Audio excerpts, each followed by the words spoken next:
We were doing the Negotiable Instrument Act 1881 and we were on my notes. So over here we have already done these things. Now promissory note, section 4, promissory note is an instrument in writing not being a bank note or a currency note containing an unconditional undertaking signed by the maker to pay a certain sum of money only to or to the order of a certain person or to the bearer of the instrument. Okay, now it has some necessary things, that is I, that is instrument I, then U unconditional undertaking U, M से maker and P से pay. So IUMP promissory note. General rule जो होता है वो ये होता है कि promissory note bearer वगैरह को दे दिया जा सकता है, but as per the section 31 of the RBI reserve bank of India act only RBI and central government can make a promissory note payable to bearer. यानी पेएबल टू बियरर में भी दो ऑप्शन रहता है, payable to bearer on time और on demand. Time और demand दोनों ही इंस्ट्रूमेंट नहीं बना सकता है प्रॉमिसरी नोट. हालांकि जो बिल ऑफ एक्सचेंज है, बिल ऑफ एक्सचेंज जो है वो बियरर पे बनाया जा सकता है, बट बियरर ऑन टाइम होना चाहिए, बियरर ऑन डिमांड नहीं हो सकता है क्योंकि वो भी फिर करेंसी नोट हो जाएगा. तो इन case of promissory note, customer in the drawer, customer is the drawer, that is maker, debtor, payer and the supplier in the drawee, and the supplier जो होता है वो ड्रॉई होता है, that is bearer, creditor और pay. यहाँ पे specimen है प्रॉमिसरी नोट का. फर्स्ट ऑफ ऑल यहाँ पर हम लोग लेफ्ट साइड देखते हैं, यहाँ पे अमाउंट लिखते हैं 10,000 रुपीज़. राइट साइड में हम लोग एरिया जगह का नाम लिखते हैं लखनऊ, अप्रैल 10, 2022. इसमें हम लोग मेन बॉडी लिखते हैं 3 months after date I promise to pay Shri Ramesh पेई, जो पे का नाम है, और to his order the sum of ₹10,000 for the value received. Stamp लिखेंगे, ST लिखेंगे और राम जो भेज रहा है. टू श्री रमेश, उसका एड्रेस लिखेंगे B10 green park Mumbai, maker का एड्रेस. ओके, मेकर का सिग्नेचर यहाँ पे रहेगा. ओके, और बाकी यहाँ पे एड्रेस रहेगा जिसको भेज रहे हैं. पार्टीज़ कितने होते हैं? तो सबसे पहली बात, यहाँ पर 2 पार्टीज़ होती है, मेकर और पे, क्योंकि एक इंसान प्रॉमिस कर रहा है पे करने का, किसको? किसी और को, तो वो 2 ही पार्टी होती है. ठीक है, मेकर को हम लोग डेटर बोलते हैं, ड्रॉई बोलते हैं, पेयर बोलते हैं. The person who makes the promise to pay is maker, he is the debtor and must sign the instrument. तो वो यहाँ पर साइन करता है अपना. Okay, I hope that it's visible. अब पे को हम लोग कहते हैं ड्रॉई, बियरर और क्रेडिटर. ड्रॉई, बियरर और क्रेडिटर. तो payee is the person to whom the amount on the note is payable. तो जिस इंसान का यहाँ नाम लिखा हुआ है ना, रमेश, श्री रमेश, जिनके लिए हम बना रहे हैं वो बिल, वो प्रॉमिसरी नोट, वो होते हैं वो पे. एसेंशियल कैरेक्टरिस्टिक्स होते हैं प्रॉमिसरी नोट के. राइटिंग में होना चाहिए. In writing and oral promise to pay is not sufficient. आप सिर्फ बोल दीजिएगा कि हम आपको पे करेंगे, तो that is not a promissory note. आपको नोट बना लिख करके देना पड़ेगा, और वो भी एक अच्छे प्रॉमिसरी नोट के स्पेसिमेन लायक. Okay, must be express promise to pay, mere acknowledgement of debt is insufficient. आपको एक्सप्रेसली बताना पड़ेगा कि हाँ, हम श्री रमेश को इस तारीख को प्रॉमिस करते हैं पेमेंट करने का. आप सिर्फ एक्नॉलेज करें, हाँ पैसा देना है, ठीक है दे देंगे, इस तरीके का चीज़ नहीं चलेगा. ये एक्नॉलेजमेंट करने का चीज़ नहीं चलेगा. दोस्त लोगों में चलता है बट लीगल टर्म्स में नहीं चलेगा. प्रॉमिस टू पे should be definite and unconditional. ये डेफिनेट अमाउंट होना चाहिए. ऐसा नहीं होना चाहिए कि मुझे जितना मन करेगा मैं दूंगा, लाइक कोई इंसान जितना बोलेगा उतना. नहीं नहीं नहीं, डेफिनेट होना चाहिए. कितना रुपया देना है डेफिनेट बताओ. और अनकंडीशनल, ऐसा भी नहीं बताओ, ऐसा कंडीशन मत लगाओ कि अरे तुम ऐसा कंडीशन, लाइक फॉर एग्जांपल ऐसा कंडीशन लगाना कि जैसे अगर बारिश होगा तो ही हम देंगे, या फिर अगर लाइक फॉर एग्जांपल कि मैं तुम्हारे घर पर आऊँगा तभी मैं दूंगा, तो आपके मेरे विल पर ना कंडक्ट पे डिपेंडेंट है. उस तरीके का अनकंडीशनल नहीं होना चाहिए. डिपेंडेंट ऑन हैपनिंग और non happening of an event are not promissory note. लेकिन however promise to pay may be subject to conditions which according to ordinary experience of mankind is bound to happen, that is the valid promissory note. अब आप इस तरीके का condition बना रहे हो कि फॉर एग्जांपल आपने बोला कि मैं आपको प्रॉमिसरी नोट दूंगा अगर मिस्टर ए जो है अगले 3 लाइक फॉर एग्जांपल अगले 3 महीनों में जो है वो मर जाते हैं, लाइक और कुछ भी किस तरीके से मिस्टर ए, मिस्टर बी, इस तरीके के कुछ भी कि वो बाउंड टू हैपन है, किसी का डेथ बाउंड टू हैपन है. आप उस पर बोल सकते हैं कि डेथ बाउंड टू हैपन है. ओके, एक्सपीरियंस ऑफ मैनकाइंड जो बाउंड टू हैपन है, it must be signed by the maker. जो आपका प्रॉमिसरी नोट है वो मेकर के द्वारा साइन होना चाहिए. यहाँ पे साइन रहता है मेकर का, otherwise it is incomplete and ineffective. इसको हम लोग इंडोर्समेंट कहते हैं. नहीं, इंडोर्समेंट कहते हैं जिसका भेजना है उसका नाम लिखना.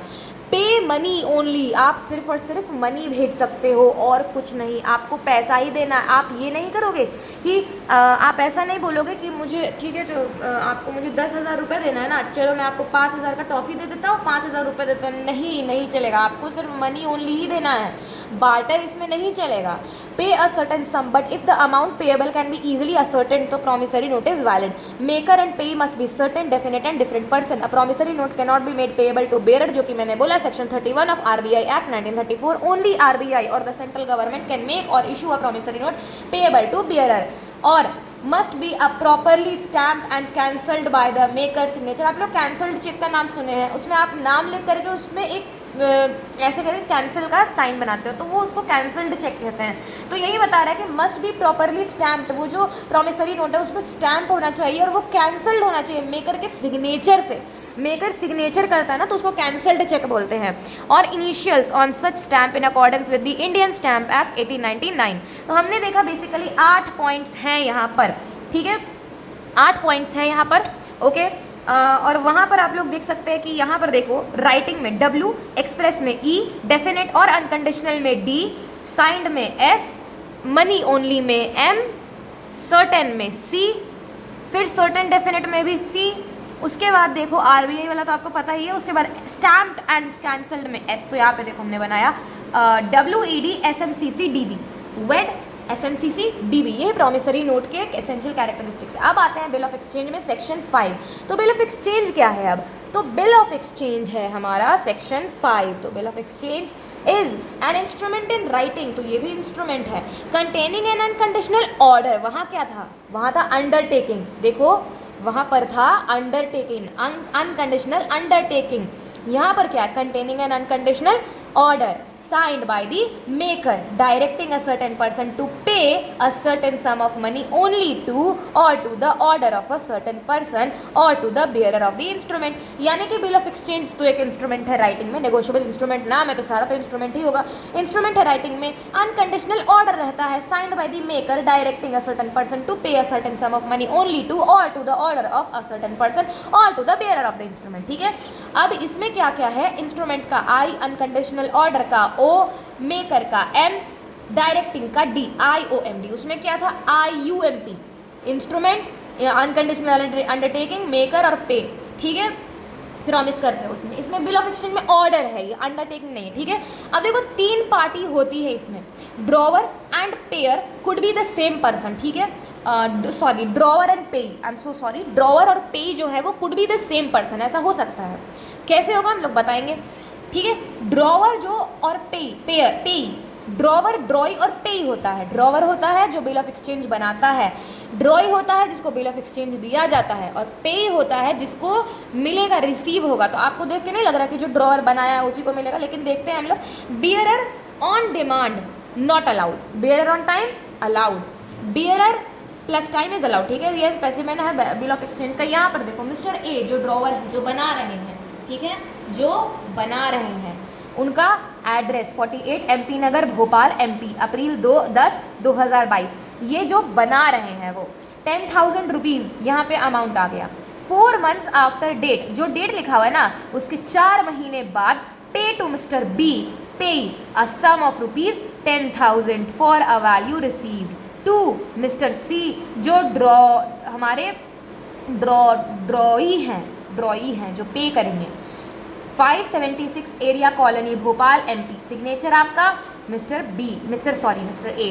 Parties to bill of exchange drawer, the maker of a bill of exchange drawee, person directed by the drawer to pay is called drawee on when on which bill is drawn, on acceptance called on acceptor and is liable for payment primarily and unconditional, ठीक है।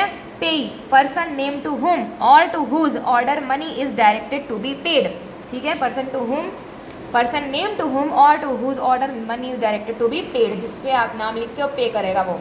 Draw and pay could be the same person, क्यों ऐसा बोला हमने? ये compulsory नहीं है। ड्रॉई and पे, ड्रॉवर ड्रॉई और पे होता है, ठीक है। ड्रॉवर होता है the maker of the bill of exchange, drawee होता है person directed by drawer to pay, तो जो पे करने वाला है वो, ठीक है, when bill of exchange is accepted, ठीक है। और पे होता है the person name to whom whose order the money is directed to be paid. Drawer बनाता है, ड्रॉई जो पर्सन पे करता है, और पे जिसको पैसा मिलता है। तो हमें ऐसा फील हो रहा है कि जो ड्रॉवर है वो बना रहा है, ठीक है, तो कहीं ना कहीं वो अपने लिए भी बना रहा है। तो यहाँ पे हमने ड्रॉई क्यों लिखा है? Okay, let it be. Drawer and payee could be the same person. Drawer और पे दोनों सेम पर्सन हो सकते हैं, ड्रॉवर नहीं, ड्रॉई नहीं, ड्रॉवर। ओके, आई होप कि ड्रॉवर हो।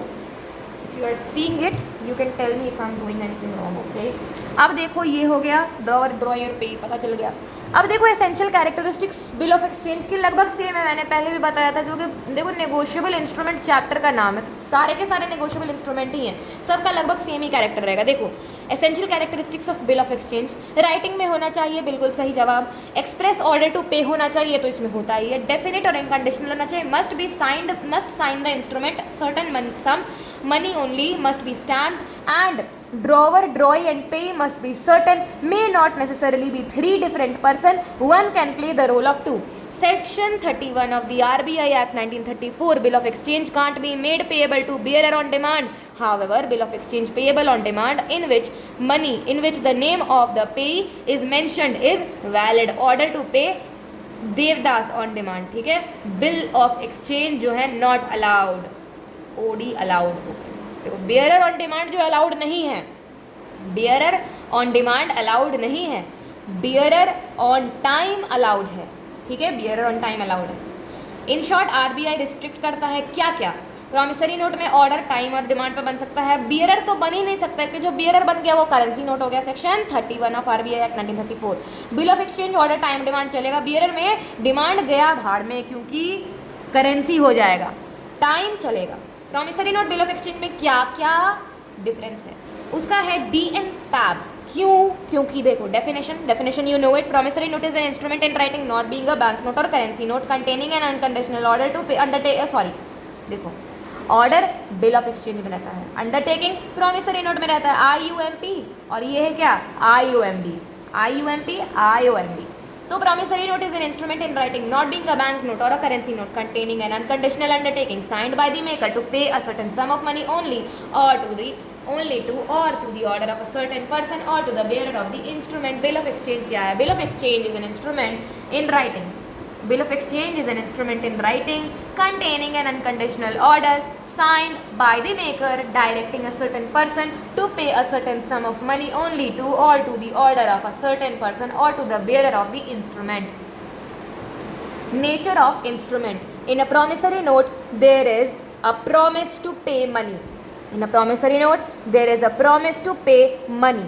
In a bill of exchange there is an order for making payment. In a bill of exchange there is an order for making payment. आप order देते हो, promissory note में आप promise करते हो। Nature of instrument, I hope it's clear. Parties, promissory note में दो parties namely maker and payee, three parties namely drawer, drawee and payee. Acceptance does not require acceptance as it is signed by the person who is liable to pay.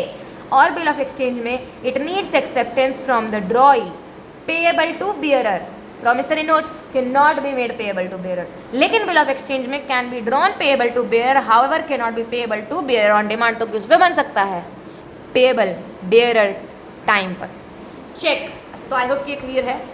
तो definition D, nature of instrument, N, parties, P, acceptance, A, payable to bearer, D, ठीक है, D and पैर। Okay, now I hope कि ये clear है, but check देखो section 6 जो check होता है ना वो ऑलवेज ऑन डिमांड रहता है। Okay, if you are going to forget it, write it somewhere कि जो चेक होता है वो हमेशा हमेशा के लिए डिमांड पर ही पे किया जाता है। Cheque is a bill of exchange, देखो बिल ऑफ एक्सचेंज है, drawn on a specified banker, देखो बैंकर पर आप निकाल दो, बैंकर पर, इंसान पर नहीं, and not express to be payable otherwise than on demand and is payable, and it includes the electronic image of a truncated check and a check in the electronic form।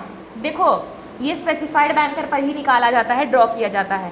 Payable on demand means payable whenever holder chooses to present it to drawee, जो हमारा banker होता है हर condition में। Cheque के case में हर condition में ड्रॉई जो होता है is the banker. Check is also a bill of exchange but is drawn on a banker and payable on demand. Check in the electronic form means a check drawn in the electronic form by using any computer resource and signed in a secure system with a digital signature, with or without biometric signature and asymmetric crypto system or electronic signature. A truncated check means a check which is truncated, जिसको shorten किया गया है during a clearing cycle, either by the clearing house or by the bank, whether paying or receiving payment immediately on the generation of an electronic image for transmission, substituting the further physical movement of the check in writing. I hope कि ये clear है, बहुत सारा चीज़ लिखा हुआ है, but we need to remember only this part कि check is a bill of exchange drawn on the specified banker and not expressed to be payable otherwise or on demand, and it includes the electronic image of a truncated check and a check in the electronic form. Payable on demand means payable whenever holder chooses to present it to bearer the banker. Check is always a bill of exchange but on demand drawn on a banker and payable on demand. ठीक है, यहाँ पर specimen check का, यहाँ पर देखो date आता है सबसे पहले राइट साइड में, पे जितना अमाउंट लिखना है लिख दो बट डैश लगा देना, अ सम ऑफ रुपीज़ डैश लगा दो, रुपीज़ लिख दो, अकाउंट नंबर लिख दो, बैंक का नाम लिख दो, बैंक जहाँ पर एड्रेस लिख दो और अपना अकाउंट नंबर लिख दो, यहाँ पर अपना लिख दो सिग्नेचर, यहाँ पे IFSC कोड पता नहीं क्या है, I don't know, account number है क्या, ये specimen of cheque. Bill of exchange और चेक में क्या क्या चीज़ है? Acceptance of drawee is required bill of exchange में, बट चेक में नहीं रिक्वायर्ड है. Drawee can be any person bill of exchange में, यस, बट चेक में बैंक ही होता है हमेशा ड्रॉई. स्टैम्प्ड ऑलवेज नहीं, चेक में तो नहीं होता है stamped always, but bill of exchange में तो होता है. Time and demand both bill of exchange में होता है, both time and demand both, और cheque always on demand. Parties to cheque में देखो ड्रॉवर होता है, ड्रॉई होता है, drawee in case of need होता है और पे होता है. 4 बट बेसिकली हैं 3, तो 4 है लेकिन हैं 3. पहला drawer, the person who draws a cheque, that is maker of the check, debtor of the check, his liability is primary and conditional, उसी ने बनाया. ड्रॉई जो हमेशा हमेशा बैंकर होता है, the specific bank on whom cheque is drawn it makes payment. Drawer जो cheque बनाया कि हम आपको पे करेंगे, ठीक है, तो यहाँ के केस में भी तो ड्रॉवर वही ना हुआ जो चेक बनाया, तब ड्रॉई और पे सेम होगा, ऐसा फील हो रहा है मुझे. यहाँ पे ड्रॉई ही होना चाहिए. Drawee and payee could be the same person, but देखते drawee and payee is the same person. I will check it, I will search it online. Okay, drawer the person who draws a cheque and that makes the cheque, debtor his liability is primary and conditional. Drawee always banker, the specific bank on whom check is drawn, it makes payment of check. In case of check, drawee is always a banker. Drawee in case of need, when in the bill or in any endorsement thereon, name of any person is given in addition to drawee. To be resorted in case of need, such a person is called drawee in case of need. देखो drawee in case of need का मतलब होता है जब bill और in any endorsement thereon name of any person is given in addition. अब आप addition में देते हो, ड्रॉई का तो नाम लिखते हो बट आप प्लस में एक और नाम लिख देते हो, to be resorted in case of need, अगर जरूरत पड़ी तो such a person is called drawee in case of need, है ना. जैसे फ्रेंड इन नीड होता है ना, friend in need is a friend in deed, तो फ्रेंड इन नीड है तो उसी तरह से ड्रॉई इन नीड है, drawee in case of need. I hope कि ये क्लियर है. पे कौन है? पे is the person named in the instrument, that is the person in whose favour cheque is issued. Payee वो इंसान होता है जो इंस्ट्रूमेंट में नाम लिखा था obviously, but that is the person in whose favour the cheque is issued. उसी के लिए तो चेक इशू किया जाता है, यानी कि वही है हमारा कौन, रिसीवर. टू हुम और to whose order the money is directed to be paid, या तो उसको या तो वो व्यक्ति जिसका नाम लेगा वो उसको, उस इंसान को देंगे. Is called payee. He may be the drawer himself or a third party, तो वो तो ड्रॉवर खुद भी हो सकता है. He may be the drawer himself or a third party, तो देखो ड्रॉवर, ड्रॉवर बोल दिया, पे ड्रॉवर भी हो सकता है, पे जो है वो ड्रॉवर भी हो सकता है. तो यहाँ पर बहुत बड़ा कन्फ्यूजन अभी चल रहा है कि ये ड्रॉई होगा ये ड्रॉवर होगा. ओके, अब बुक का ज़रूरत पड़ चुका है, बुक देखना ही पड़ेगा क्योंकि अब हमें क्लियर करना पड़ेगा बिल ऑफ एक्सचेंज को पूरी तरीके से पढ़ के.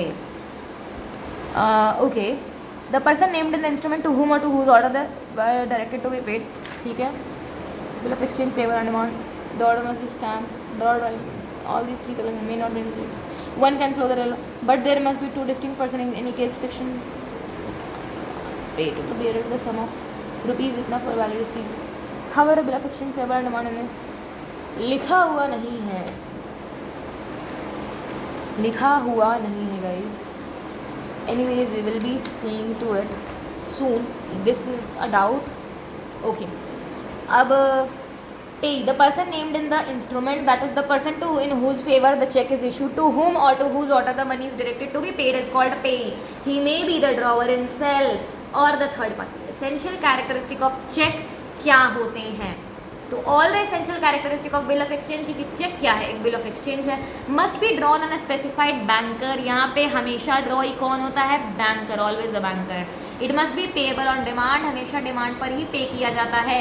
और ये जो दो आपने केसेस पढ़े हैं, क्योंकि बाकी सारा तो essential characteristic bill of exchange का ही है, बाकी ये जो आपने एस और पी, स्पेसिफाइड बैंकर वाला और पेएबल ऑन डिमांड वाला, ये जो दो पॉइंट आपने पढ़ा है कि these two additional features distinguish a cheque from bill.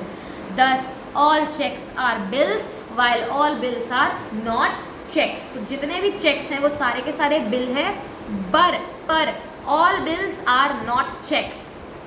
Classification of negotiable instrument: bearer instrument, order instrument, inland instrument, foreign instrument, okay, inchoate instrument और ambiguous instrument, time और demand instrument हम लोग पढ़ चुके हैं. तो 8 तरीके के होते हैं हमारे पास negotiable instrument. One by one let us start it. Bearer instrument, it is an instrument where the name of the payee is blank or where the name of payee is specified with the words or bearer or with the last endorsement in blank. Such instrument can be negotiated by mere delivery. देखो ये ना अच्छा, check का validity period 3 महीने का होता है, याद रखना. क्लासिफिकेशन यानी काइंड्स ऑफ नेगोशिएबल इंस्ट्रूमेंट, तो काइंड से पूछा जाएगा तो यही आएगा, ठीक है. तो ये हो गया हमारा bearer instrument. Order instrument, it is an instrument which is payable to a person, it is an instrument which is payable to a person और पेएबल टू अ पर्सन और हिज ऑर्डर और payable to order of a person. यानी कि एक instrument है जो एक व्यक्ति को पे किया जाता है पे करने के लिए, और पेएबल टू अ पर्सन, या तो किसी व्यक्ति को, या तो जो ऑर्डर देगा कि लो तुम ए बोला, एक बोला, ए के लिए हमने बना ए बोला, लो बी को पे कर देना, तो बी को भेजेंगे टू अ पर्सन और हिज ऑर्डर और payable to order of a person और मे और where the last endorsement is in full payable to a specified person and does not contain words prohibiting its transfer. Such instrument can be negotiated by endorsement and delivery. Inland instrument, section 11. A promissory note, bill of exchange, check drawn or made in India and made payable in or drawn upon any person resident in India shall be deemed to be an inland instrument. ठीक है, तो inland instrument कोई भी promissory note, bill of exchange या check जो कि drawn और made in India बनाया जाता है भारत देश में और पेएबल किया जाता है या फिर किसी इंसान के प्रति निकाला जाता है, वो इंसान जो रेसिडेंट इन इंडिया है, shall be deemed an inland instrument. तो इनलैंड इंस्ट्रूमेंट सेक्शन 11 बोला, यही बोला, बता दिया जो बोला. तो देखो कंपलसरी कंडीशन है कि वो ड्रॉन और मेड पेएबल इन इंडिया होना चाहिए, सॉरी ड्रॉन या वो इंडिया में बना हुआ होना चाहिए, इंडिया में निकाला हुआ होना चाहिए वो चेक, प्रॉमिसरी नोट या बिल ऑफ एक्सचेंज, ठीक है. और वो किसको दिया जा रहा है, वो या तो किसी इंडियन इंसान को दिया जा रहा है पेएबल इन, या तो इंडिया में दिया जा रहा है, या तो इंडिया के अंदर दिया जा रहा है पेएबल इन, और drawn upon any person resident in India, या तो किसी रेसिडेंट इन इंडिया को दिया जा रहा है जो कि बाहर बैठा हुआ है. समझ में आ गया. Shall be deemed to be inland instrument, यानी कि place where instrument is drawn and made payable. तो promissory note, bill of exchange, cheque drawn and made in India or resident of person on whom instrument is drawn, दो option है यहाँ पे, या तो आप पेएबल इन इंडिया कर दो या फिर आप एक इंसान को पे कर रहे हो जो कि रेसिडेंट इन इंडिया है. नेचर ऑफ इंस्ट्रूमेंट है आर इनलैंड इंस्ट्रूमेंट, ये सब इनलैंड इंस्ट्रूमेंट है. An inland instrument remains inland even if it has been endorsed in the foreign country. अगर एक इनलैंड इंस्ट्रूमेंट बना है तो वो इनलैंड इंस्ट्रूमेंट ही रहेगा तब भी जब भी वो इंडोर्स किया जा रहा है किसी फॉरेन कंट्री में. ठीक है, मतलब बार बार घूम घूम करके वो चला गया फॉरेन में, अब वो फॉरेन में चला गया तो फॉरेन इंस्ट्रूमेंट बना? नहीं, वो इंडियन था, इंडियन ही है, इनलैंड इंस्ट्रूमेंट ही है वो। फॉरेन इंस्ट्रूमेंट ऐसा इंस्ट्रूमेंट जो इनलैंड इंस्ट्रूमेंट नहीं है वो फॉरेन इंस्ट्रूमेंट है। देखते हैं section 12, a foreign instrument is one which is not an inland instrument. Simple. तो कंपल्सरी कंडीशन क्या है? Place where bill is drawn, promissory note, bill of exchange, cheque drawn made outside India, आपने बाहर बनाया। Resident of person on whom drawn, secondary condition है place. यहाँ पे दो ऑप्शन है, या तो आप on a person resident in or outside India और मेड पेएबल इन इंडिया कर रहे हो, या तो on a person resident in or outside India made payable in India, on a person residing outside India plus payable outside India, on a person residing in India but payable outside India, सब है foreign instrument, foreign bills. ठीक है, आपका ये compulsory condition है ना, ये fulfil हुआ आपका। देखो, आपने promissory note, bill of exchange, cheque बनाया आपने बाहर, इंडिया के बाहर, अब आप पे कर रहे हो इंडियन को भी या फिर आप नॉन रेसिडेंशियल को भी पे कर रहे हो, तब तो आपका फॉरेन बिल ही ना हुआ। बट अगर आपने बनाया उसको अपने भारत में, भारत वाले लोगों को दिया, रेसिडेंट ऑफ इंडिया को दिया, तो आपका जो है वो इनलैंड इंस्ट्रूमेंट है। सेक्शन 11 ने ये कहा, और ये था कौन सा? Section 12, foreign instrument. ठीक है, अब देखते हैं हम लोग liability of maker drawer of foreign promissory note, bill of exchange. देखो, जो मेकर या drawer foreign bill of exchange, foreign promissory note, foreign cheque का जो ड्रॉवर है, ठीक है, जो बनाया है, तो regulated by law of the place where he made the instrument and. देखो, इसका मतलब है कि जो बनाया या तो वो फॉरेन में बना होगा या तो वो इंडिया में बना होगा, वही दो कंपलसरी सिचुएशन है, बाकी दो ऑप्शनल सिचुएशन, जिसमें से एक चॉइस करना है आपका। तो जहाँ पर वो बना है वहीं का लॉ ऑफ लैंड लगेगा। इंडिया में बना है तो इंडिया का लगेगा, और फॉरेन में बना है तो फॉरेन का लगेगा। लाइबिलिटी ऑफ एक्सेप्टर और इंडोर्सर, यानी कि जो एक्सेप्ट कर रहा है या तो वो रेसिडेंट ऑफ इंडिया के एक्सेप्ट कर रहा है तो बाहर कर रहा है, ठीक है, तो जहाँ पेएबल है वहाँ का लॉ ऑफ लैंड लगेगा। सिंपल।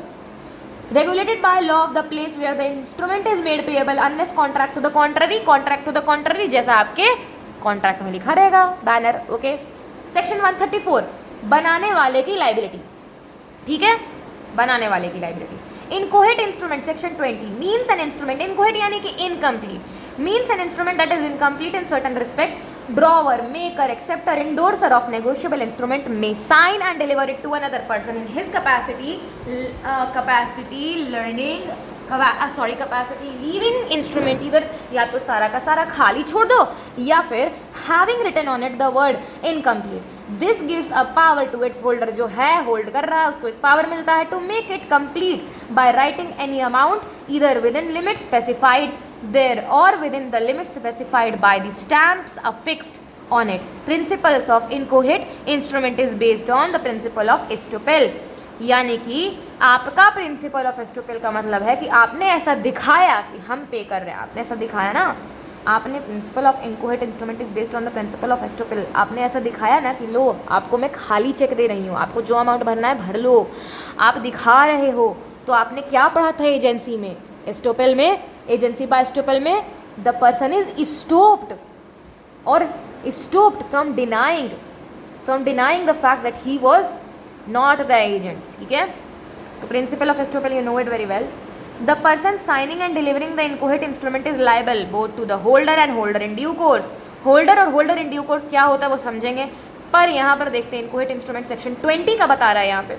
इंस्ट्रूमेंट इनकम्प्लीट या तो होली या तो पार्शली विच इज साइंड और डिलीवर्ड, मतलब दोनों, और मतलब हिंदी में और बोला मैंने, signed and delivered by maker, drawer, endorser, acceptor, power to holder the complete the instrument. Okay, आप होल्डर को पावर दे रहे हो तो complete the instrument up to the limit, under limit, as to intention amount as per stamp value, जो आपने stamp में amount लिखा है, जो आपकी इंटेंशन है बस वहीं तक। ओके, बाहुबली ने भल्लाल को एक दिया क्या, इंस्ट्रूमेंट दिया, इंटेंशन था 50 करोड़ देने का, if in excess legal action लेकर के स्यू भी कर सकता है। भल्लाल ने राजमाता को दिया गुड फेथ में, नो नॉलेज नो वैल्यू के साथ, और उन्होंने उससे ज़्यादा अमाउंट लिख दिया, तो क्या ये पे करेगा? हाँ, ये पे करेगा उतना, क्योंकि ये गुड फेथ में ली है। ओके, तो प्रॉमिसरी नोट में बिल ऑफ एक्सचेंज में स्टैम्प होता है, बट चेक में कोई स्टैम्प नहीं होता, क्योंकि वो तो सीधा बैंक का ही ना हो गया।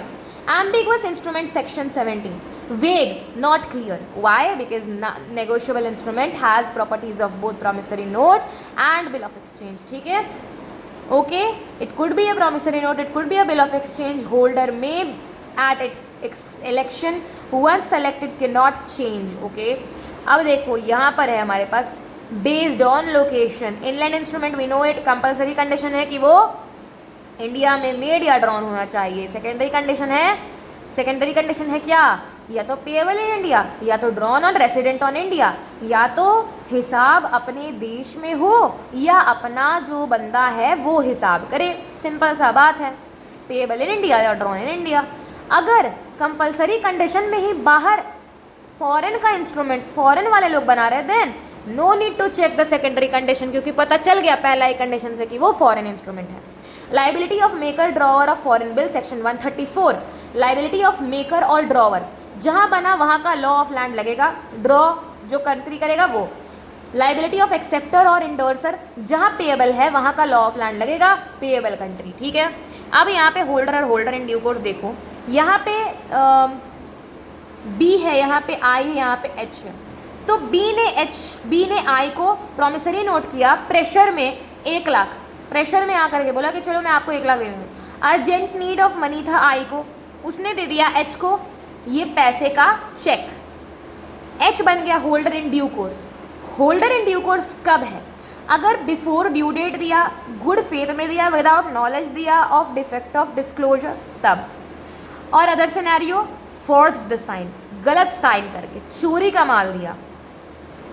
Holder legally entitled to have possession of negotiable instrument both receive and recover the amount stated in the negotiable instrument, whereas holder in due course, holder होता है, consideration होता है, before maturity होता है, good faith में होता है, key condition होता है, for value in good faith without knowledge before defects, before overdue paper endorsement if needed. और rights क्या होते हैं holder in due course के, तो and holder in due course has the right to receive payment even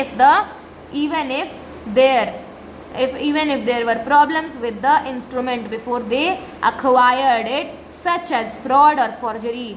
They are protected from money defenses that could be used to avoid payment against previous holder.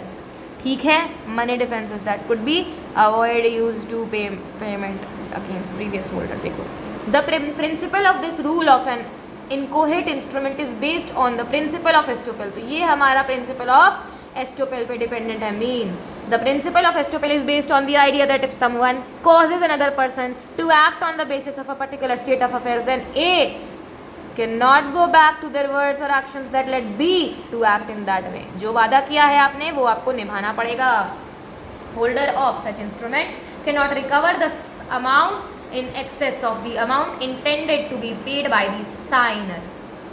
Holder in due course can however recover any amount of such instrument provided it is covered under the stamp affixed on the instrument. In the absence of delivery, the signer is not liable. Also instrument must be stamped. यानी कि इसका मतलब हुआ कि आपने ना जो है अपना इंटेंशन था पे करने का 50 करोड़, स्टैम्प एक्ट में लिखा हुआ है 70 करोड़, आपने दिया होल्डर को, होल्डर ने दिया दूसरे इंसान को, वो बन गया holder in due course. Holder in due course बनने का situations you know it, good faith में लेना, without knowledge of the defect. Okay, without knowledge of the defect. और क्या क्या होता है without knowledge of the defect, before due date, good faith में आपने लिया, आपने ना स्टैम्प अफिक्स्ड जितना 70 करोड़ आपने वो लिख दिया, तो आप उसके लिए लायबल हो. कौन, जो बोला है वो पे करेगा, जो वादा किया आपको निभाना पड़ेगा. Negotiation by delivery section 47. Payable to bearer subject to the provision of section 58. Instrument obtained by unlawful means or for unlawful consideration. A promissory note, bill of exchange or check payable to bearer is negotiated by delivery thereof. Negotiation by delivery section 47. Payable to bearer. Exception condition based on negotiable instrument. A promissory note, bill of exchange or check delivered on condition that it will take effect if a certain event take place. It will not negotiate unless such event happens, except in the hands of a holder for value without notice of the condition holder in due course. Negotiation by endorsement section 48.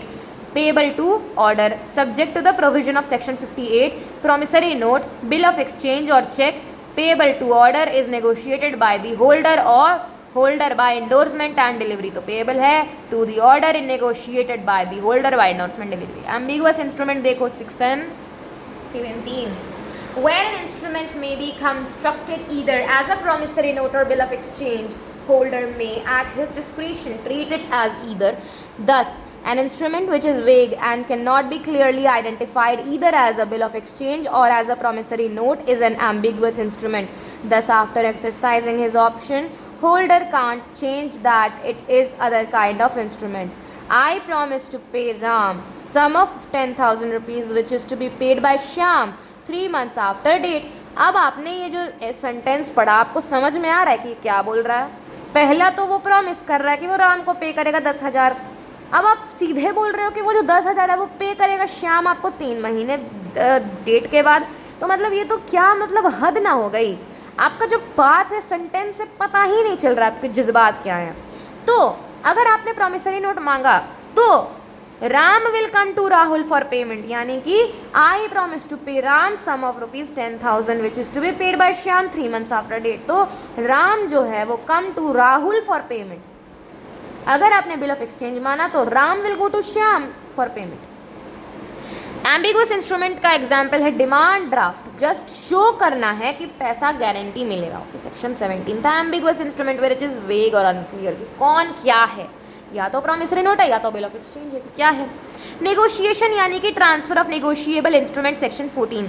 Negotiable instrument and its rights are freely transferable from one person to another by negotiation. There is a transfer of ownership of the instrument. Mode of negotiation in case where promissory note, bill of exchange और cheque payable to bearer by delivery. Bearer को दे रहे हो तो by delivery, actual या constructive delivery कर दो। सोगा से मत जोड़ना, सोगा में है 3, एक्चुअल, कंस्ट्रक्टिव और सिंबॉलिक, बट यहाँ पे कंस्ट्रक्टिव में ही सिंबॉलिक डाल दिया।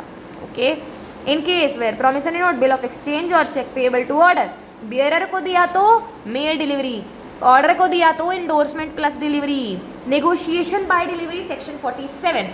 Okay, a promissory note, bill of exchange और cheque payable to bearer is negotiable by delivery subject to instrument obtained by unlawful means or for unlawful consideration, means if obtained through unlawful means and delivered to someone it is not valid delivery.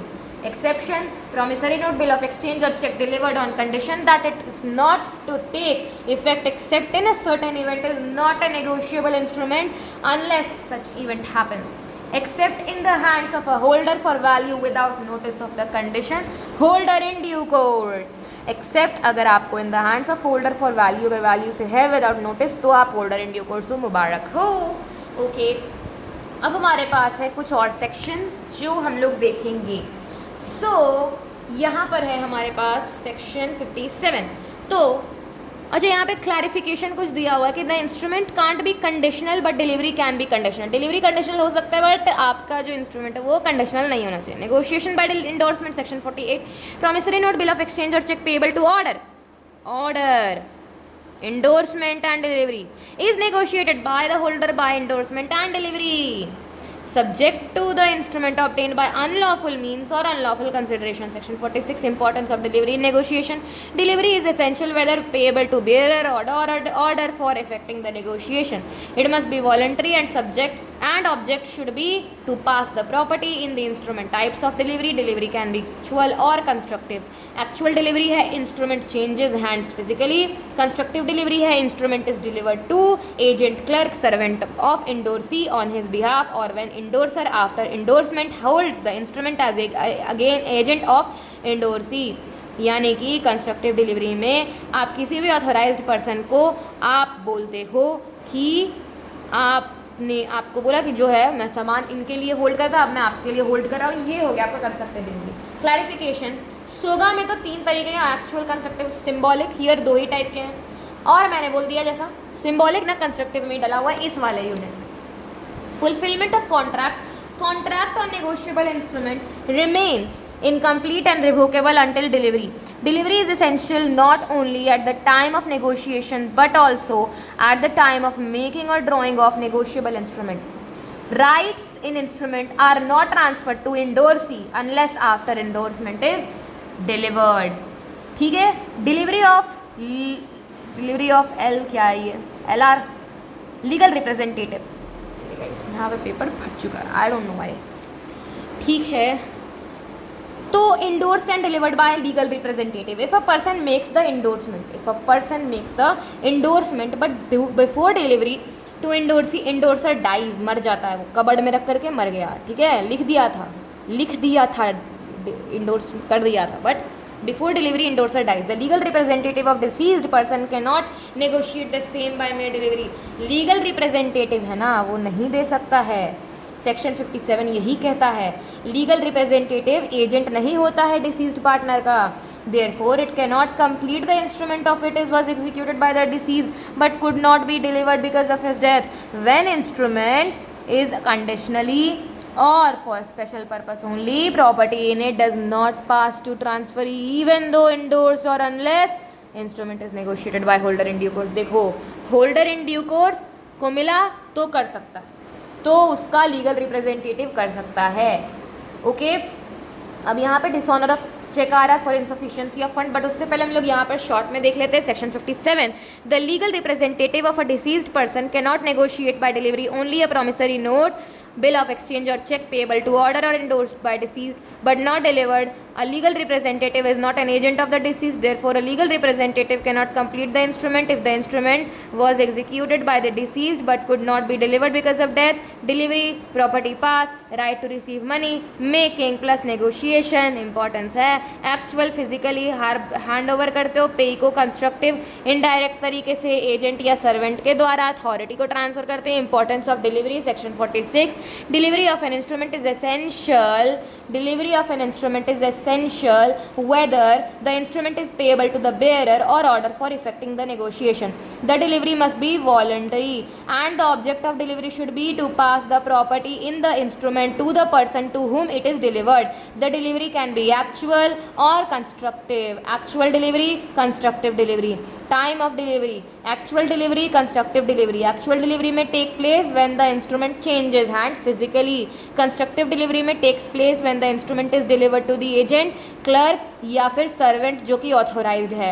Actual delivery में आप actually transfer करते हो, physically hand transfer होता है, but constructive में आप agent के द्वारा करवाते हो। आते हैं dishonour of cheque and insufficiency of fund के कारण। सेक्शन 138 बोलता है कि ये क्रिमिनल ऑफेंस है, आपका चेक का बाउंस होना, डिसऑनर होना एक क्रिमिनल ऑफेंस है। Where any check drawn by a person on an account maintained by him with a banker for payment of any amount of money to another person from the account for a discharge in whole or in part of any debt or other liability legally enforceable is returned by the bank and paid either because of the amount standing to the credit of that account is insufficient to honor the check or it exceeds the amount arranged to be paid from that account by an agreement made by the bank। देखो इसका मतलब क्या है, जब भी कभी आप check को किसी इंसान के लिए निकालते हो, बनाते हो, इस अकाउंट पर मेंटेन करते हो by him with a banker, या तो आप पेमेंट करोगे उसको किसी अमाउंट का money to another person from that account, उस अकाउंट से फॉर डिस्चार्ज ख़त्म करने के लिए, या तो पूरा या तो आधा, एक डेट का या फिर किसी और लाइबिलिटी का जो लीगली इन्फोर्सेबल होगा, जो कि रिटर्न होता है बैंक से अनपेड। ओके, क्यों? दो रीज़न है। क्या? या तो अमाउंट जो आपका क्रेडिट में लिखा हुआ अकाउंट में वो इनसफिशिएंट है टू ऑनर द चेक, या तो आपने बोला कि चलो मैं आपको 10,000 दूंगा, ये लो अपना चेक जाके ले लेना, ओके, निकलवा लेना, पैसे ट्रांसफ़र करवा लेना। अब जब आपने देखा उसने चेक निकाला, चेक को दिया, तो लगा ये डिसऑनर हो गया। क्यों? क्योंकि आपके बैंक में 10,000 था ही नहीं, आपके बैंक में तो 1 रुपया था, डिसऑनर ऑफ चेक हो गया। ठीक है, इनसफिशिएंसी ऑफ फंड्स। अब इसके बाद जो होगा वो हम लोग बताएंगे, बट या दूसरा, या तो आपने कोई अरेंजमेंट किया हुआ, आपने चेक दे दिया इंसान को डेट पे करने के लिए, आपने अरेंजमेंट किया हुआ बैंक से कि अरे एक बिल आएगा, सुनो ना, एक बिल आएगा, वो आएगा ना तो उसको मत पे करना, उसको स्टॉप पेमेंट कहते हैं guys. Okay, don't confuse over here. आपने अरेंजमेंट किया हुआ है कि देखो कभी भी कोई बिल ऑफ एक्सचेंज आएगा ना, 5,000 से ऊपर मत देना। 10,000 का आया, कट गया बिल कटा, बट बिल डिसऑनर हो गया, तो it exceeds the amount arranged to be paid from that account by an agreement made with the bank. आपका ओवरड्राफ्ट होता है, लिमिट जो बैंक सेट करता है, आप इंस्ट्रक्शन देते हो कि 1 लाख तक देना, overdraft 1 lakh, no money by bank, ठीक है, आप इस तरीके का इंस्ट्रक्शन देते हो. Such person shall be deemed to have committed an offence criminal in nature and shall be punished with imprisonment for a term which may extend to 2 years और with fine which may extend to twice the amount of the cheque. और both, दोनों भी हो सकता है, दोनों भी हो सकता है. 2 साल तक का जेल और फाइन जो कि twice the amount of the cheque. Imprisonment of a term with may extend to 2 years और with fine which may extend to twice the amount of the cheque. और बोथ, दोनों हो सकता है. किसी का दिमाग उतना खराब रहेगा तो आपसे दोनों ले लेगा. A cheque given as a gift, donation, security और discharge of a mere obligation for a illegal consideration would be outside the purview of the section. Debt or other liability means a legally enforceable debt or other liability. तो date और other liability यानी कि कोई भी legally enforceable date है या फिर किसी अदर लाइबिलिटी का जब सेक्शन 138 नहीं अप्लाई होगा. कब कब नहीं अप्लाई होगा? इन कंडीशंस में. मिस gift, donation, okay, moral obligation, illegal, security, gift और डोनेशन. इस कंडीशन में ना ये सेक्शन 138 नहीं अप्लाई होगा. The section does not apply unless the cheque presented within validity period, that is within a period of 3 months from the date on which it was drawn और within the period of its validity. Example, valid only for 15 days whichever is earlier, deemed for payment through notice in writing to drawer within 30 days of receipt of information from bank regarding return of check as unpaid and failure of drawer to make payment to pay or the holder in due course within 15 days of receipt of the said notice. Therefore, we may conclude that complaint can be filed after 45 days of dishonor of the check, 30 days of notice period plus 15 days of the receipt of the said notice. हमने बोल दिया जब आपने उस check को डाला bank में, bank से आया, डिसऑनर हो गया चेक. अब आपने देखा अरे ये तो पोपट हो गया आपका. अब क्या करोगे? वो चेक आपको जो दिया था उसको आप कॉल करोगे कि देखो आपने जो मुझे चेक किया दिया था वो डिसऑनर हो गया. 30 दिन के अंदर आप डिमांड करोगे पेमेंट का थ्रू नोटिस. आप नोटिस लिख के दोगे ड्रॉवर को 30 दिनों के अंदर. Receipt of information from the bank regarding return of cheque as unpaid. और अगर आपने फेलियर की, आपने नहीं, जो आपको पैसा देने वाला था, जिसका चेक डिसऑनर हुआ, वो अगर फेल हो जाता है drawer to make payment to payee और to holder in due course within 15 days या तो 15 दिन में of the receipt of the said notice. Therefore we may conclude कि a complaint can be filed after 45 days of dishonour. अब ये दोनों process करने के बाद आप जाएंगे डिसऑनर ऑफ चेक का केस फाइल करने. 30 दिन नोटिस पीरियड, 15 दिन receipt of the said notice. Stop payment क्या होता है? Instruction section 138 applies to when a check is dishonored on account of stop payment instruction sent by drawer to banker in respect of post dated check irrespective of insufficiency of fund. Penalty: dishonor of check is a criminal offence and is punishable with imprisonment up to 2 years or fine up to twice the amount of check or both. देखो, penalty है कि dishonour of cheque criminal offence है. Punishable है imprisonment up to 2 साल का, या तो fine लगेगा आपको twice the amount of cheque, या तो बोथ, दोनों. ये रेब्यूटेबल प्रिजम्पशन है. आप इसको चैलेंज कर सकते हो कोर्ट में कि आप गलत नहीं हो. ठीक है, अगर आपका हुआ है डिसऑनर और आपका डिसऑनर है बैलेंस सब कुछ और आपने कुछ नहीं गलत किया, आप इसको जा करके चैलेंज कर सकते हो. रेब्यूटेबल प्रिजम्पशन है, आप इसको चैलेंज कर देना कोर्ट में. Section 139 presumption in favour of holder, यही बता रहे rebuttable presumption can be challenge in the court. Section 139 when a cheque is dishonoured, जब चेक होता है dishonour, it shall be presumed that the holder received it for the discharge of whole और part of any debt और other liability unless contrary is provided. देखो, आपका जो check है dishonour जब होता है तो हम लोग ऐसा मान के चलते हैं, ये रेब्यूटेबल प्रिजम्पशन है, हम लोग मान के चलते हैं कि वो जो आपको चेक मिला है वो किसी डेट को, किसी लाइबिलिटी को डिस्चार्ज करने के लिए मिला है. या तो पूरा डिस्चार्ज करोगे या तो आधा डिस्चार्ज करोगे. अगर ऐसा नहीं है, अगर आपको मिला है मोरल ऑब्लिगेशन में, अगर आपको मिला है इलीगल तरीके से, अगर आपको सिक्योरिटी के लिए मिला, अगर आपको गिफ्ट मिला, अगर आपको डोनेशन मिला है, तो भाई रेब्यूटेबल प्रिजम्पशन है. जा करके चैलेंज कर दो कोर्ट में कि नहीं, मैंने तो इसे सिर्फ गिफ्ट के लिए दिया था. तब आप पर स्यूट नहीं होगा file. Section 140 defence not allowed in any prosecution under section 138 and 139 देखो that drawer had no reason to believe and he issued the cheque that cheque may be dishonoured on presentment for the reason stated in the section. अब आपने देखो check आपने दे दिया, check dishonour हो गया, अब आप बोल रहे हो कि अरे मुझे तो पता ही नहीं था कि मेरा चेक डिसऑनर हो जाएगा, मैं मान ही नहीं सकता हूँ, मैं इतना इंसान अच्छा हूँ, ऐसे नहीं आप बोल सकते हो। ओके, जैसे माइनर बोल सकता है ना कि अरे मैं तो माइनर हूँ, मुझसे गलती हो गई, तो वो मान्य है। बट इसके केस में कि आपका डिसऑनर हो गया चेक, तो आप उसको वो दे रहे हो तो नहीं चलेगा। पोस्ट डेटेड चेक का मतलब होता है कि आगे का डेट का चेक बनाया, आगे का डेट का चेक। और स्टॉप पेमेंट मतलब होता है कि डोंट गिव मनी, ऐसा आपने बैंक को कहा। सेक्शन 138 में ये दोनों ही क्राइम है। Presentment of instrument, bill of exchange, presentment of instrument देखो section 361। Bill of exchange payable after sight, no time और place specified, presentment to drawee for acceptance within reasonable time after it is drawn and in business hour and business day. In default, अगर default होता है तो no party is liable. देखो bill of exchange is payable after sight जिसमें no time no place specified, presentment to drawee for acceptance within reasonable time after it is drawn. आपको reasonable time दिया जाता है कि आप present करो, ड्रॉई present करे ड्रॉई को, और in the business hours business days. अगर आपका डिफॉल्ट हो गया तो no party is liable. If drawee can't be found, अगर ड्रॉई मिल नहीं रहा है आफ्टर रीजनेबल सर्च, आपने सब जगह ढूंढ लिया, तो bill is dishonoured. If the bill is directed to the drawee at the particular place, और वो प्रेजेंट्स एट द प्लेस और वो नहीं मिलता है, तब भी डिसऑनर।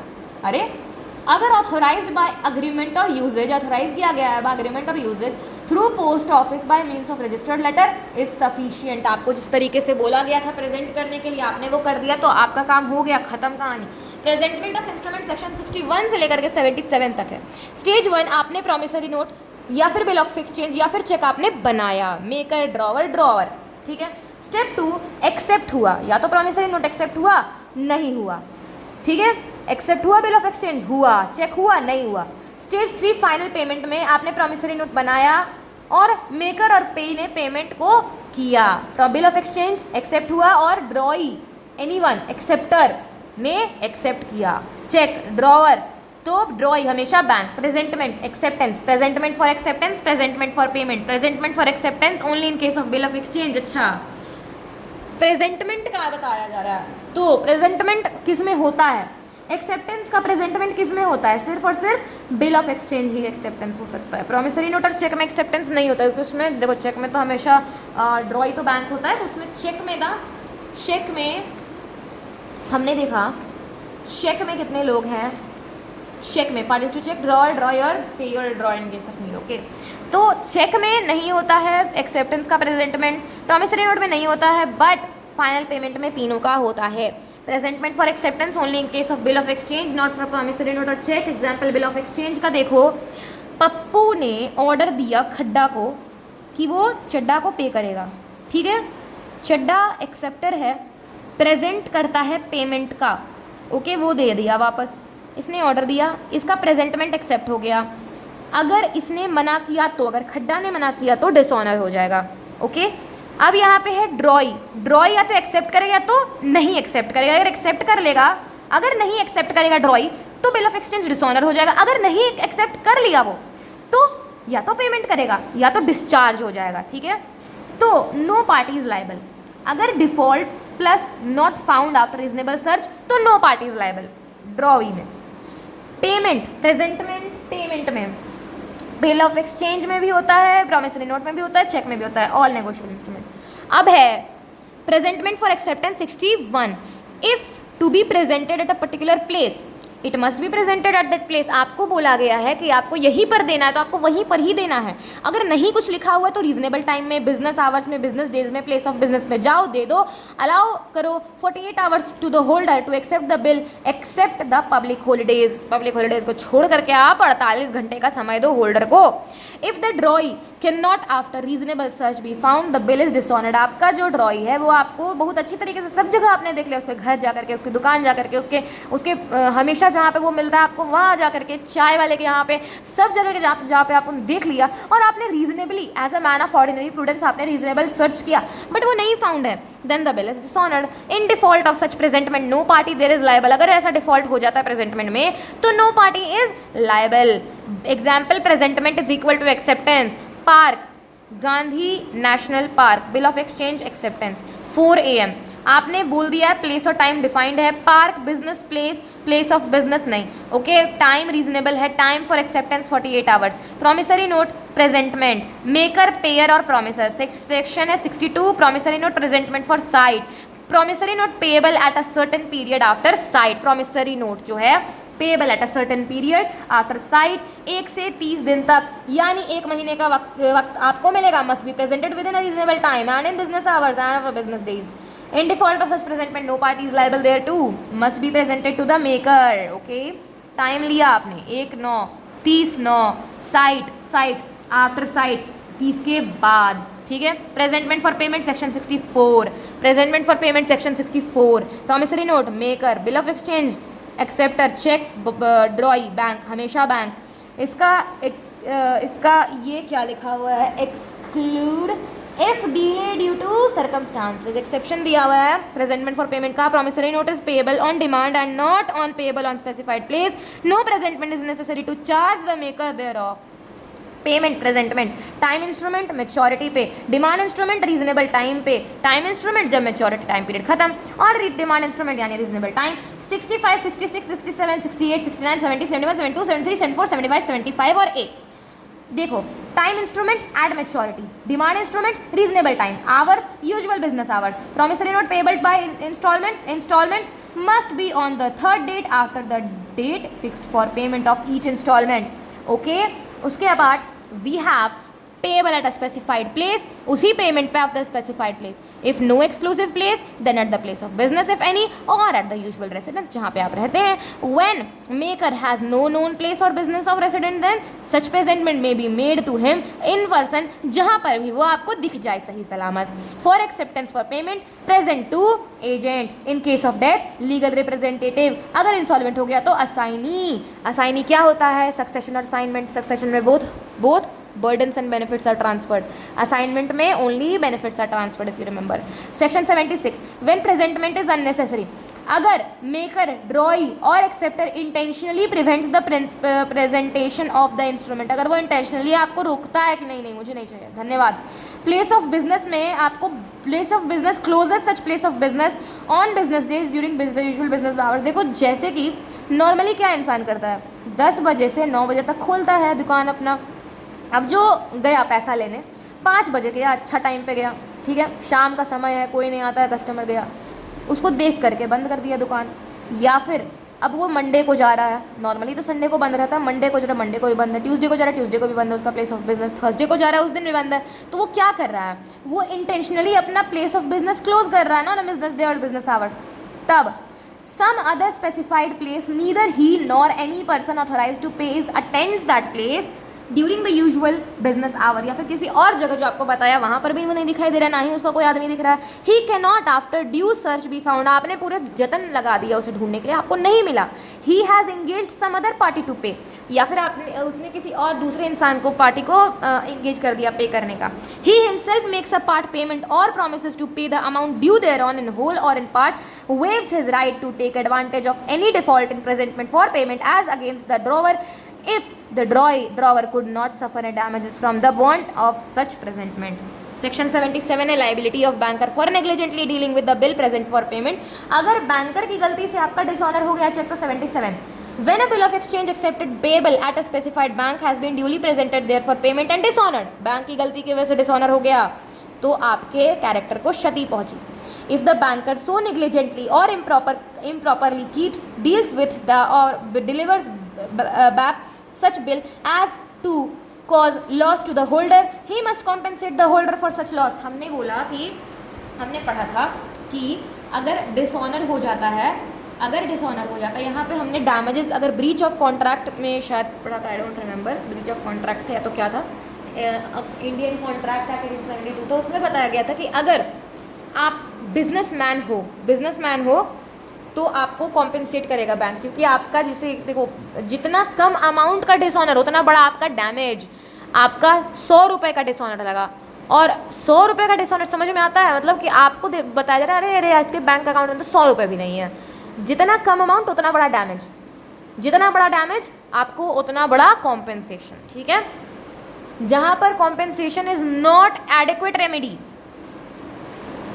तो उसमें हम लोग कौन सा बोलते हैं, nominal damages, if you remember, नाम मात्र डैमेजेस, ठीक है। याद आ गया, एनएसपी ओपीसी, ठीक है, एनएसवी ओपीसी था, आई डोंट रिमेंबर। इसमें नॉर्मल डैमेजेस हैं, स्पेशल डैमेजेस, विंडिक्टिव और एग्जेम्पलरी डैमेजेस हैं एनएसवी, और क्या है, नॉमिनल डैमेजेस हैं, ordinary OSV, NDP, yes, damage for deterioration है, और पी पेनल्टी है, prefix damages, I am sorry, prefix damages में 2 हैं। प्रीफिक्स डैमेजेस में लिक्विडेटेड सम, लिक्विडेटेड मनी और पेनल्टी है, ओके, ठीक है। तो वो कॉम्पेंसेट करेगा होल्डर को for such loss. Rules for compensation section 177, compensation for dishonour of promissory note, bill of exchange और cheque by any party liable to the holder or any endorsee shall be determined by the following rules. Expenses properly incurred in PPN, promise presenting, protesting और noting में जो expenses लगे वो दो. If resides at other place different then entitled to receive such current rate of exchange between the two places. अगर आप कहीं और रख रहे हो और जो current rate of exchange है वो दो. With interest 18% पर annum from the date of payment until payment. जब आपको पेमेंट मिलना था तब से लेकर के जब तक आपको पेमेंट नहीं मिला तब तक 18% पर annum आपको मिलेगा इंटरेस्ट. ये है हमारा क्या, एक चेक है गाइस. बैंक का नाम, date, valid for 3 months only. यहाँ पे डेट लिख गया, date, month, year, pay dash और ऑर्डर रुपीज़ इतना. ये बिल ऑफ एक्सचेंज जैसा है. कस्टमर नेम, ये बिल ऑफ एक्सचेंज चेक है ये, okay. Customer's name, customer address, city, state, zip code, account number यहाँ पे अपने लिखा, सिग्नेचर लिखा. Presentment for promissory note for sight section 62. Promissory note payable after sight may be presented to the maker within a reasonable time after it has made and in the business hour और business days present whether he can be found on the reasonable search. In default of presentment no party is liable thereon. 63. Draw is time for deliberation. The holder must allow the drawee for acceptance 48 hours exclusive of public holidays to consider whether he will accept it or not. Presentment for payment, पेई करेगा presentment maker को promissory note में, bill of exchange में acceptor को, check में ड्रॉई को. Promissory note, bill of exchange, check must be presented to maker, acceptor or drawee respectively. In default, other party is not liable. If authorized by government or usage, presentment through post office by means of registered letter is sufficient. Exception: where a promissory note is payable on demand and not at a specified place, no presentment is necessary in order to change the maker, in order to charge the maker. If a truncated check is presented for payment and drawee bank suspects fraud, forgery or tampering, it can ask the presenting bank for more information or even demand the original check for verification, which it must retain it payment is made. Hours of presentment section 65 में usual hours, usual business hours in case of banks. Payable after date or site section 66 must be presented for payment at maturity. Payable by installments section 67 on the third date after the date fixed for each installment. Section 68, installment payable at a specified place and not in elsewhere. At that place to charge any promise. What is it? उसके बाद है 69, instrument payable at a specified place. At that place to charge maker or drawee. यहाँ पे नीचे में देखो, instrument payable at specified place. 69, at the place to charge maker or drawer. Okay. 70, to no exclusive place specified. At the place of business or at usual residence of maker, drawee, acceptor. When maker etc has no known place of business or residence. 71, जहाँ पर भी वो मिल जाए जिंदा. 72, check to charge drawer at the bank upon which it is drawn. 73, check to charge any other person presented within a reasonable time after delivery thereby such person. Payable on demand. 74, within a reasonable time after receiving.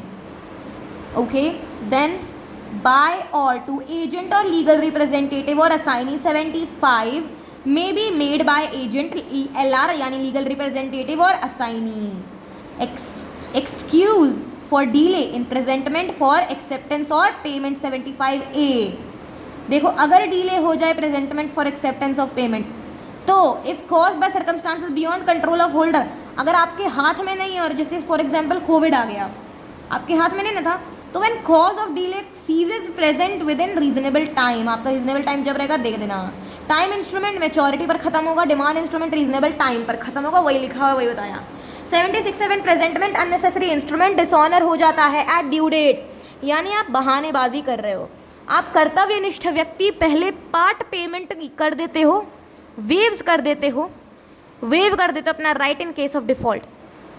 Okay, no presentment for payment is necessary and the instrument is dishonoured at the due date for payment in any of the following cases. कब A, if the maker drawee acceptor intentionally prevents the presentment, वो जानबूझ करके intentionally आपको रोकता है कि आप नहीं करो present. Payable at place of business closes such place of business days on the business hours, या फिर payable at some other specified place, neither he nor any person authorised to pay it attends such place during the usual business hours, और not being payable at any specified place he can not after such due search be found against party sought to be charged if he has engaged to pay without presentment. Against party जो charge करना था, if he has engaged to pay without presentment, if after maturity party with knowledge that the instrument was not presented makes a part payment or promises to pay the amount due thereon in whole or in part, otherwise waives his right to take advantage of any default in presentment. उसके बाद against drawer if he could not suffer damage due to non presentment, against drawer if he could not suffer damage due to non presentment, ये सब cases में presentment is unnecessary at due date, instrument dishonour हो जाता है. Section 77 liability of banker for negligently dealing with the bill presented for payment. If the banker so negligently और improperly keeps deals with or delivers back such bill as to cause loss to the holder, and he must compensate the holder for such loss. 117 rules for compensation. यहाँ पर हमने देखा section 177 लिखा हुआ है, यहाँ पे 117 लिखा हुआ है. क्या गड़बड़ है rules for compensation? Let me check. जो सही है वही होगा. Okay, we don't have to be confused for it because I am already confused. Presentment का ये हो गया. रूल्स फॉर कॉम्पेंसेशन 117 है और यहाँ पर हमने 177. ये है हमारा 117. ये हमने गलत लिखा है, प्लीज़ करेक्ट इट. ये है 170. ठीक है, अभी हमने देखा 117 है, देख लो बुक में भी लिखा हुआ है और बुक ही follow, we are going to follow the book 117. Okay, and please let us start again. तो 117 rules of compensation. Rules in case of dishonour of promissory note, bill of exchange और cheque. तो हमें NPP चाहिए. NPP यानी noting, presenting और protesting का जो due amount expenses लगे वो, उसके बाद नेसेसरी एक्सपेंसेस लगे वो, interest rate 18% per annum from the date of payment till the payment, और current rate of exchange rate चाहिए. धन्यवाद. तो हमें चाहिए ड्यू अमाउंट, पहला तो D, फिर NPP, फिर नेसेसरी एक्सपेंसेस C, 18% का हमें चाहिए पर एनम इंटरेस्ट. धन्यवाद. Current rate of exchange. ठीक है, C. तो पहले तो ड्यू अमाउंट, देन हमें चाहिए NPP का एक्सपेंसेस, उसके बाद हमें चाहिए क्या, उसके बाद हमें चाहिए नेसेसरी एक्सपेंसेस हो गए, उसके बाद हमें इंटरेस्ट चाहिए 18% पर एनम का, जब आपको पेमेंट नहीं मिला, जब तक आपको पेमेंट नहीं मिला, जब मिलेगा तो तक, और करंट रेट ऑफ एक्सचेंज. तो holder is entitled to amount due with expenses incurred in presenting, noting and protesting it when person charged resides at place different from that after which instrument was payable. Holder is entitled to receive a sum at current rate of exchange between the two places. Endorser liable if paid amount due, entitled to amount so paid with interest at the rate 18% per annum from date of payment until tender thereof, with expenses caused by dishonor and payment when person charged and such endorser reside at different places. Endorser is entitled to receive such sum at the current rate of exchange rate between the two places. Party entitled to compensation can draw a bill on the party liable to compensate him, payable at side, demand for amount due with all expenses incurred accompanied by the instrument dishonored and the protest if any. If such bill is dishonored, make compensation in same manner as in the case of original bill. New bill बना रहा है but लिखा नहीं है तो आपने interest उस पर भी देना है. न्यू बिल डिसऑनर हो गया तो आपको सेम प्रोसीजर अपनाना, सेम कॉम्पेंसेशन. यानी कि इसमें देखो, ए जो ड्रॉवर और मेकर है उसने बी ने दिया, बी ने सी को दिया, सी ने डी को दिया, डी ने ई को दिया, और ई जब गया पे करने, ई जब गया उसको मिल गया डिसऑनर हो गया. वो गया वहाँ पे, ने ई को पेमेंट नहीं किया, ए ने ई को पेमेंट नहीं किया, तो इसका जो भी नोटिंग, प्रोटेस्टिंग और प्रेजेंटिंग यानी कि अब ये जो ई है ना, ये अब बी को जाएगा, सी को जाएगा, डी को जाएगा बोलने, क्योंकि उनको नहीं ना पता है कि बिल ऑफ एक्सचेंज उसका डिसऑनर हो गया है. ये सब का खर्चा, फिर जो इनका एक्सचेंज रेट हुआ वो सब का खर्चा, नेसेसरी एक्सपेंसेस का खर्चा, इंटरेस्ट रेट का खर्चा, वो भी इंटरेस्ट रेट मिलेगा. Okay, this is the thing. यहाँ पे समरी नोट्स में स्मॉल में लिखे हुए हैं ये सारी चीज़, सेम चीज़ हैं. हुंडीज़ वगैरह लिखे हुए हैं, यहाँ पे ट्रांसफर ऑफ नेगोशिएबल इंस्ट्रूमेंट है, यहाँ पे कुछ एग्जांपल्स हैं, नेगोशिएशन बाय डिलीवरी, सब कुछ सेम लिखा हुआ है बट जस्ट शॉर्ट में लिखा हुआ है. Kinds of negotiable instrument, BOIFIATD क्या है, बेस्ड ऑन पे ऑर्डर और बियरर होता है. इंस्ट्रूमेंट इंडोर्समेंट और डिलीवरी चाहिए, mere delivery based on time और demand, time, days of grace, time given and certain event, maturity date पे प्रेजेंट किया था. डिमांड में तो रीजनेबल टाइम पे वो मैच्योर होता है. Days of grace not given, payable at a side, payable on demand होता है, पेएबल ऑन प्रेजेंटमेंट भी होता है. बेस्ड ऑन वैलिडिटी इनकोहेट होता है और एम्बिगुअस होता है, इनकम्प्लीट होता है वेदर होल और part, giving authority to holder to complete it, signed and delivered, stamped, wholly blank और incomplete, authorise to holder to complete. Okay, ambiguous may be either promissory note और bill of exchange according to holder का direction, holder in due course आपको बता दिया. Bill of negotiable instrument based on location, inland होता है, foreign होता है. Okay, it's clear. तो ऑर्डर बियरर, देखो bearer order, inland, foreign, inchoate, ambiguous, time और डिमांड. ठीक है, payable to bearer, you know it. ठीक है, ये चीज़ आपको पता है. ओके, और ये सारी चीज़ें थी हमारी. 75A ये क्या है? ओके, 138 यहाँ पे.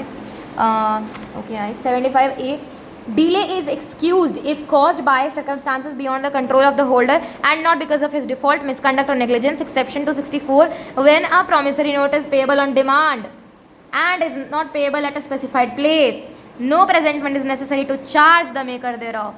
57 और 75. 57 बोलता है delivery from pairs point of view, legal representative can not deliver, जिसको पैसा देना था पेयर जो पे करेगा. 57 और 75 देखो लीगल रिप्रेजेंटेटिव नहीं करेगा बट प्रेजेंटमेंट में 75 में presentment from page point of view, जिसको पैसा चाहिए, pay can present interest to legal representative. ठीक है, 76 प्रेजेंटमेंट अननेसेसरी हो जाता है जब आप बहानेबाजी कर देते हो, या तो इंटेंशनली प्रिवेंट कर देते हो, या तो क्लोज कर देते हो उस बिजनेस को. Some other place of business nobody attends the place can not be found with reasonable diligence, और सम अदर पार्टी को आप दे कर देते हो. तो genuine makes a part payment. Genuine कब होता है? प्रेजेंटमेंट जेन्युइन कब होता है? जब आपको वो दे दिया आधा पैसा कि लो ले लो इतना, बाकी बाद में देंगे. ठीक है, ठीक है. Waves his right in case of default and presentment, अपना राइट ही वो ले लेता है कि अरे डिफॉल्ट होगा ना, चलो स्यू कर देना, हम ले लेते हैं ये वाला राइट अपना. ठीक है, due to non presentment the other party would not suffer any damage, इस वजह से जो अदर पार्टी है वो नहीं सफर करेगा. And this was the thing, और we are going to start the book sooner. Let's just see it once how big it is, because it is also very important to see. यहाँ पे introduction है, then meaning of negotiable instrument है, parties to promissory note. We have already covered all these things. यहाँ पे difference भी हमने देख लिया है, ये देख लो सब कुछ, डी एंड पैप, all the things like in the same way I have told you, in the same way हमने देखा है according to the book, and we will be continuously doing it. Bye bye.